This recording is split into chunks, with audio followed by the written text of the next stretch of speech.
This is the best of the week on Relevant Radio. The first thing is just remember it's one of the disciplines of the church. It's an ancient discipline. It goes back just about nearly to the time of the apostles in terms of fasting. Jesus, of course, fasted in the desert for 40 days. I can't even imagine that. Can you imagine? I can't imagine that. 40 minutes, no problem.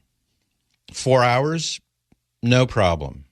A day, okay. Not a problem, but not going to be easy. 2 days, 3 days, 4 days, 5 days a week, no food. That's a problem. But Jesus gives us the example by going into the desert as he did before his public ministry. And you know the story. He was in the wilderness, no food. The devil is trying to tempt him. These were external temptations. There was never a time when in the Lord's own heart and mind, he was seriously contemplating, maybe I will have that taco and enchilada I've been thinking about. No, I'm not going to do that. The Lord was never internally tempted in that sense the way we are, where you turn it over in your mind and you think about it and you weigh up the options and boy, that sure would taste good right now because I haven't eaten in 3 weeks kind of thing.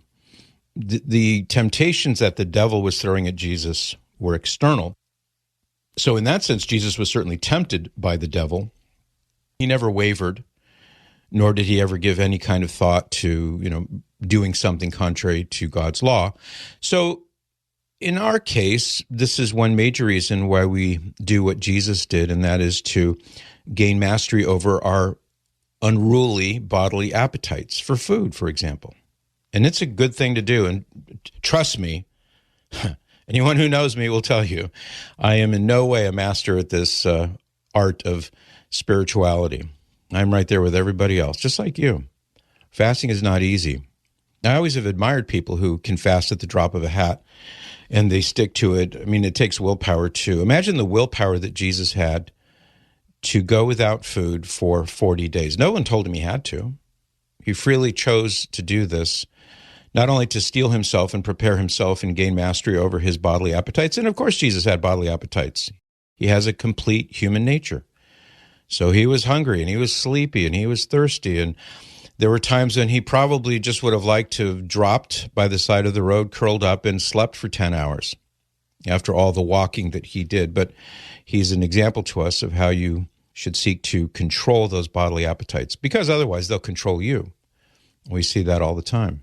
So in any case, on Ash Wednesday, the first day of Lent, we have the discipline, the practice of mortification in two small ways. One is we abstain from meat, Ash Wednesday and all the Fridays of Lent, including Good Friday. So you just abstain from meat. Does that mean you have to eat fish? No. You can if you want to. And the more deliciously prepared it is, or so I have found in my own experience, the less of a mortification it is. So weigh that in the balance too. The idea is simplicity and meagerness in terms of food. The abstinence is a discipline that goes way back. And it's just a way of saying, Lord, I want to unite my meager little suffering with yours. I'm a member of the body of Christ, and I want to be more united to you. So we offered the Lord that very simple, very easy discipline to have no meat on Friday. If you want to have fish, you can, but you're not obliged to do so. It's always been kind of odd in my mind that some people assume that on Friday Catholics have to have fish. That's not true.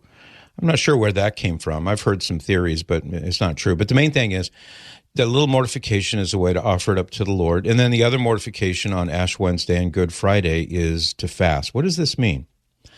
It can mean certainly any amount of fasting that you wish to do above the minimum that's prescribed by the church. The minimum being that you can have one full meal a day, whichever meal of the day you choose. It doesn't have to be at a set time, obviously. But the church says then whatever other food you might eat, a few morsels here or there, cannot in themselves add up to another full meal. So one full meal, and no, there's no question about calories or ounces or any weights or measurements or anything like that. That's entirely missing the point. The point is that you do a little bit of fasting. And then the rest of the Fridays during Lent, it's abstinence from meat. You can join me by listening to The Patrick Madrid Show on the Relevant Radio app, live each weekday at 8 to 11 a.m. And thanks for listening.